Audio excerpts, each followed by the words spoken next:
Hey everybody, this is Daddy P, not 3D, also known as P Node, here with Dangerless for this week's episode of the Gold Split.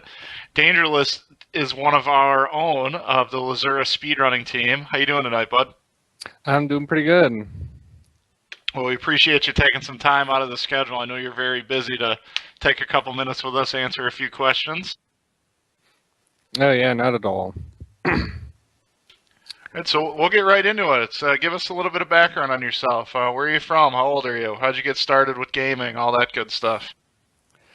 I'm from Iowa, 25 now, and I started gaming back when I was like 3. There's a picture of me playing the old brick Game Boy, the white and black one. In the game I remember in it was Tetris. I think I think I maybe have 4 or 5 instances in my life of when people are talking about old brick Game Boys or finding brick Game Boys, and I think it's always been Tetris in it when they find it or they're talking about it. Yeah. I only ended up with like 4 games for it.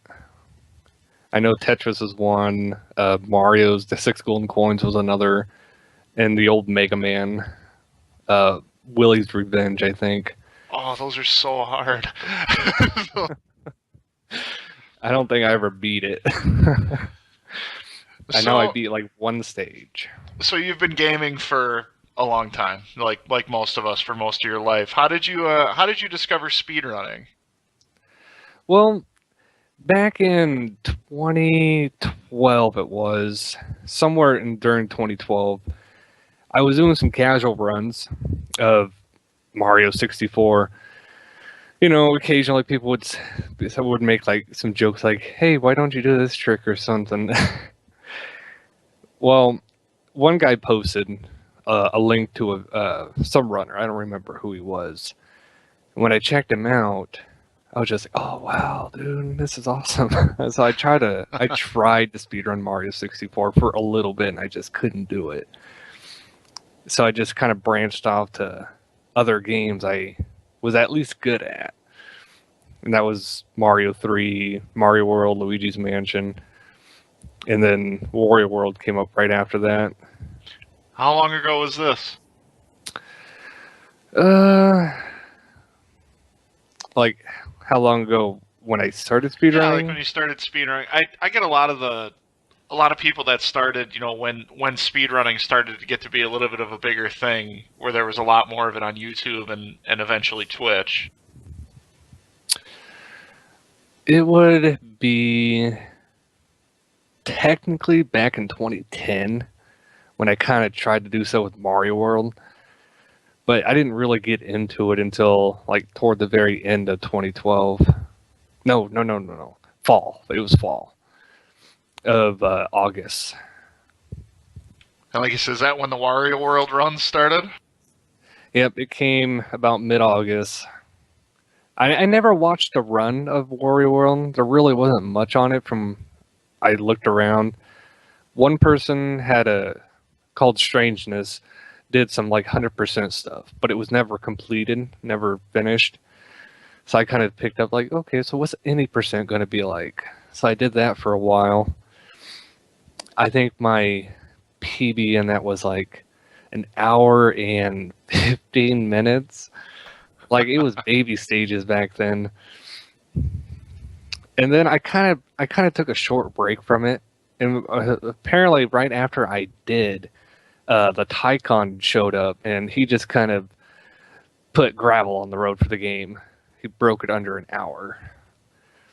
So I kind of resparked my interest in the game to see how much more what more I could do with it. And now here we are with you being the current world record holder, I think, in both categories of Wario World.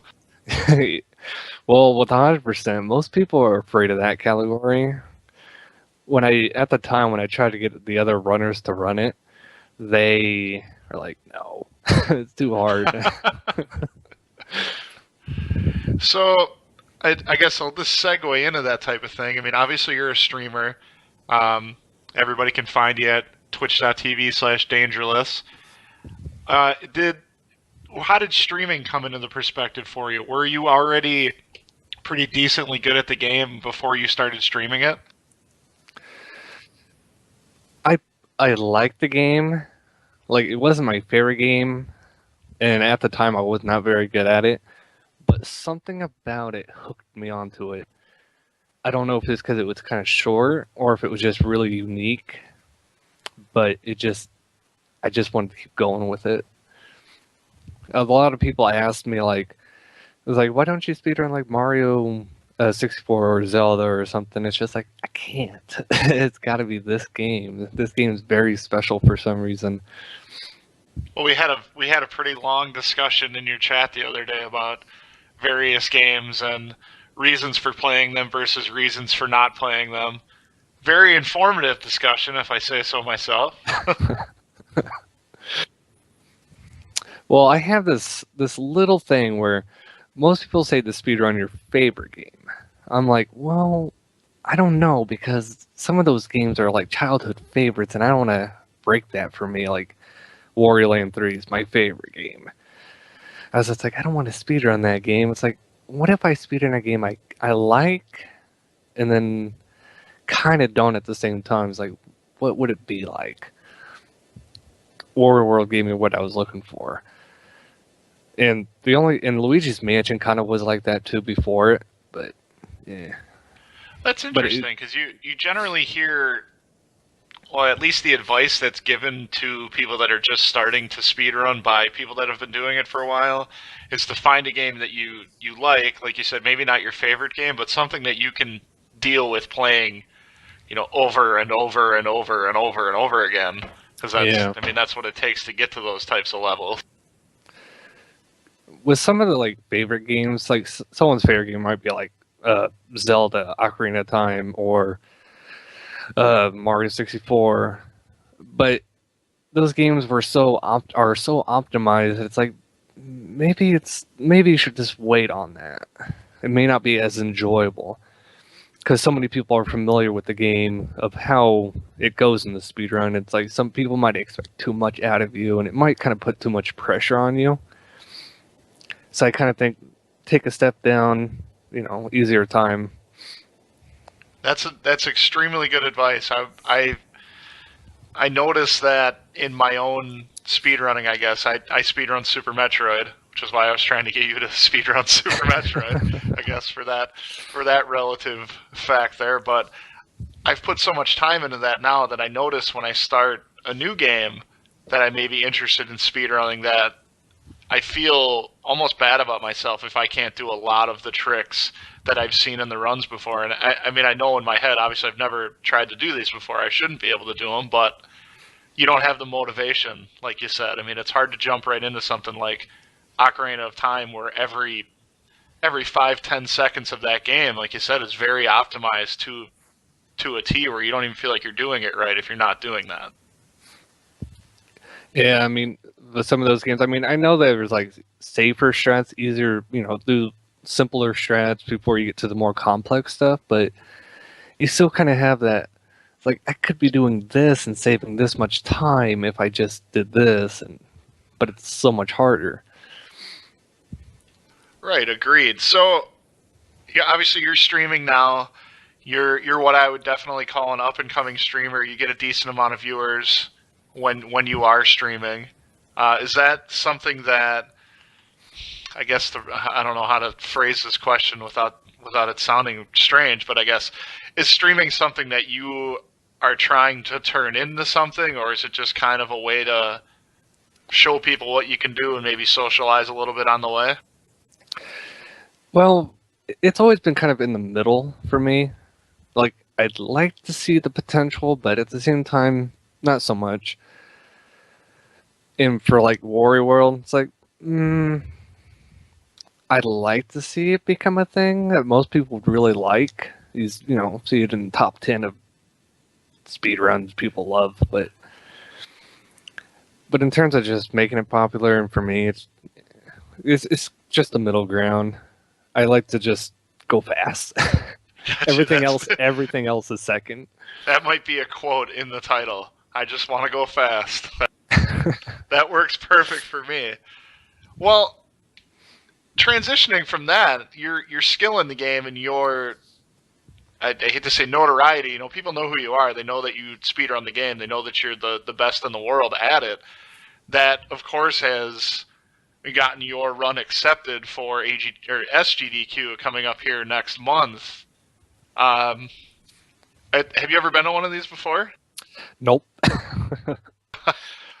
Well, When I submitted, I kind of got encouraged to submit because I was like, I don't know, this game's pretty risky as it is. But no, I got encouraged by a few people to give it a whirl on this or this for the submissions, and when it got accepted, I was just like, what? I was really caught off guard.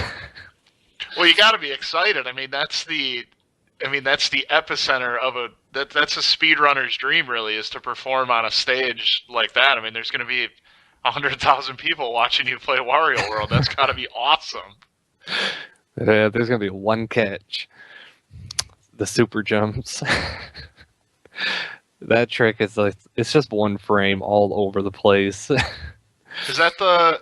I've been watching. I've been trying to catch up with runs and try to learn a little bit about the game before I was talking to you. Is that the like the pause buffer jump that you're Yeah, doing? yeah, Okay. Well, you seem to be pretty consistent at it. I mean, at least you're not losing a whole lot of time if it doesn't work. yeah. If you mess it up, let's say you mess it up one time, it costs us about 1.3 seconds. So it's not that bad. But where it can punish you is if you're late, is because then you can't break out of your jump, and you could fall into a pit, and then it's just terrible. I suppose, yeah, that could definitely be a little bit more than the 1 second loss there. Well, do you have a lot of people have marathon safe routes sort of for the game? I mean, is there safety strats in place for Wario World? So I mean, there's not going to be like a I guess Super Metroid's my only example. If you die at Ridley or something like that, there's not a whole lot you can do about that. Well, there are a few places where you can play it safe, and it doesn't cost that much time. Like there's one place in the game where you can skip a gate. If you don't skip it, it costs 7 seconds. You're a little victim to RNG to get through the gate. But if you go for the skip, you lose about maybe almost half a minute. Definitely. But yeah, So, there's a few places for safe strats. what is your plan? Are you going to go for it? Are you what's what? I don't know if you've even thought about any of this yet. Well, I already kind of decided on a reasonably safe route. Like I wouldn't do at least a few things that I do in my current run. Because Gotcha. if I did, I'd probably lose it up to almost a minute and a half, easy or so. A prime example. One trick I have to do in this run is it's an arena skip, and it's in Shivering Mountains. If you skip it, you save a minute, and you have to skip it. If you fail, you lose 60 seconds, and there's no other way around. No safe strat. You either make it or you don't. So gain a minute or lose a minute, basically. There's no way around that. Yep. That's kind of scary. Yeah. The funny thing about that skip is that when Omega went for his SGDQ run with this game, which was back in 2013, he actually had the skip, but he was mashing the button, so he wasn't getting you couldn't jump as high as you could if you pressed the button. So he just kind of slid into the arena at the end. It cost him a minute. It's the one instant in his run I feel bad for, because he had it. Well, I think the crowd is very much more forgiving than perhaps they even used to be at some of the older AGDQs. I mean, they're obviously a lot bigger. I mean, that event is, I mean, that's the like I said before, the epitome of the speedrunning community is AGDQ events at this point. I mean, twice a year. That's what we all take a week off or spend our work week watching the whole time, and it's pretty exciting that one of our own is going to be there, tearing it up. Hopefully. So I've always wanted to go to one of those for a lot of reasons. One of the good reasons is it's just so much exposure, that normal streamers don't usually get. The people that are between 10 and 50, even 100 viewers don't ever really see that type of crowd come into their stream. I mean, do you anticipate your stream growing by any type of large amount as it normally happens at an SGDQ? Honestly, if I had to give a number, I would say probably 30 for a while. It might jump up to about 50, which is about as high as I can expect it. But I couldn't see it like jumping up to a couple hundred. I just don't see it. I suppose that makes sense. So I mean, that's what's coming up for you in the near future. What's the more of the long term future hold? Do you have any plans to start any new games, to try and go for any more world records, anything like that? Well, a lot of people ask me that. It's like, okay, I always say not until I'm done with Warrior World. And it's been it's been about 3 years now, give or take. And I just can't put it down. Like, let's say I finish any percent. Well, there's always 100%, which is another minute or so to gain. But learning a whole new game, I try that a couple times and I just really can't do it anymore. Like, the last game I tried was Billy Hatcher. I bought the game, I was going to speedrun it. I practiced like the first couple of levels, and then I just kind of fell out of it. I came right back to Warrior World. Occasionally, I'll kind of go back to the first old runs I used to do sometimes, improve on them a little bit, but never actually go for the world record or anything. Right. I feel like that ambition's a little too high. At least now it is. Like, take Warrior Land 4.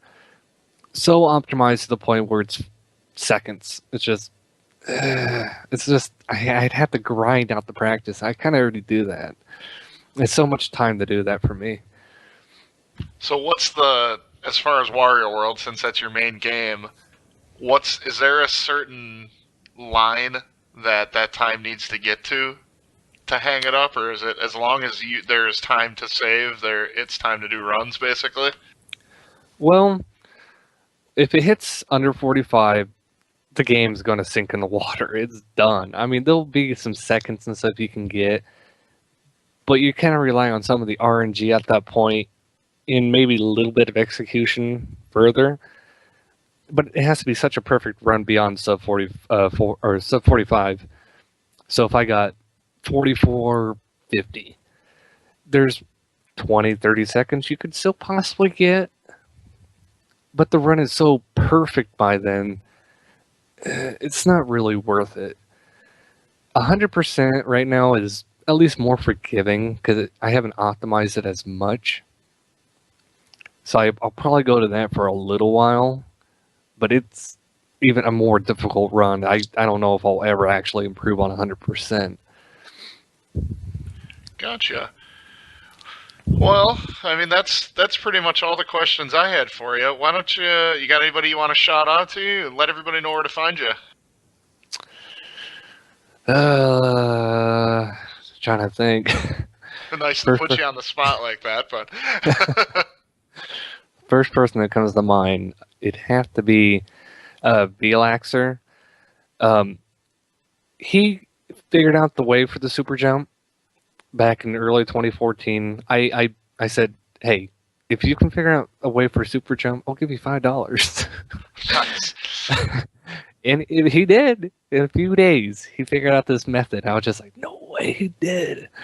So, I mean, without him, this game probably still wouldn't be as far as it is now. Pretty much the Wario community have always been buddies with me. Mike 89 SDA, B Cord, he's He's a Japanese runner who runs Warrior Lane 4 or Gimmick. Omega Galax. Hopefully I didn't butcher his name. He was the first runner for Warrior World, and then Tycon came and improved on it. All those people, though, just great people. Without them, I don't know if I'd still be as committed to my speedruns. Well, it's nice to have a strong community where, you know, if you are starting to get, I mean, for lack of a better term, down in the dumps about the runs and the RNG and stuff like that, you can maybe go watch somebody else and see that, you know, things do go right sometimes, and, you know, people just to support you and kind of keep you going.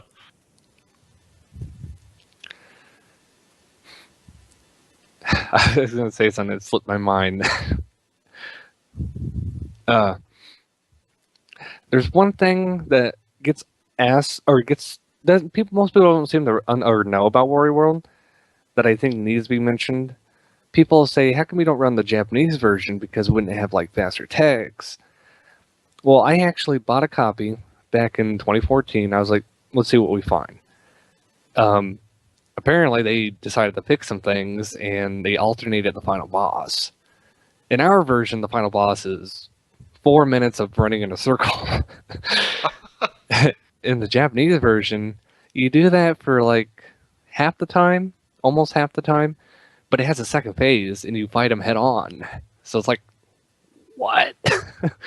the second phase, they just changed the music. You brawl him head on. He has new attacks, and then when I tell people, it's like, well, that sounds awesome. Why don't you speedrun that? Because of the fixes, they're so much slower. It loses like a couple minutes, almost a couple minutes in the run. So it's like, I wanted to submit that one to SGDQ, but my estimate would probably be a minute higher, and I didn't want that. And then I had the idea of offering it as maybe a donation incentive, which I might do. But if it takes too long, I'll probably skip out on it. But yeah, that's the whole thing with Japanese that most people ask me about. That's interesting. That's pretty uncommon for. Does that mean the game came out in the U.S. first?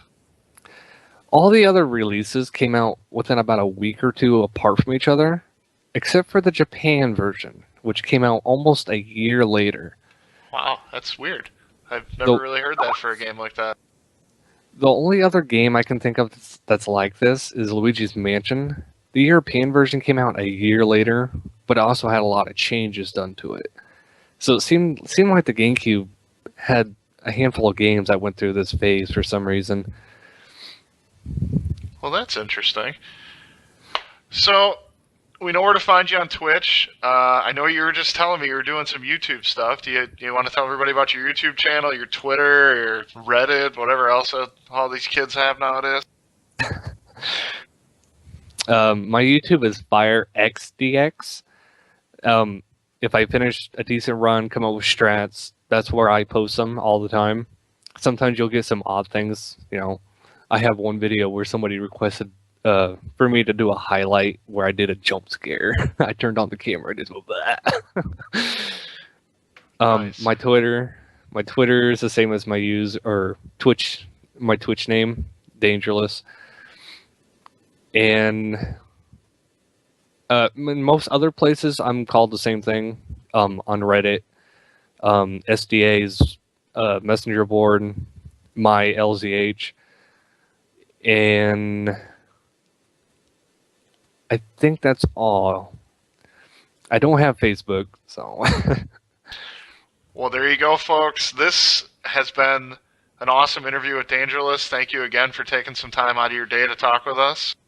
Yeah, not at all. Thanks for having me on here. No problem at all. You guys are watching this video on YouTube. Make sure you smash that like button, leave a comment, let us know if anybody else you want to interview, any other questions that you want answered by people. We'll make sure to get those links for Dangerless into the description so you can find his YouTube, his Twitch, his Twitter, all that good stuff.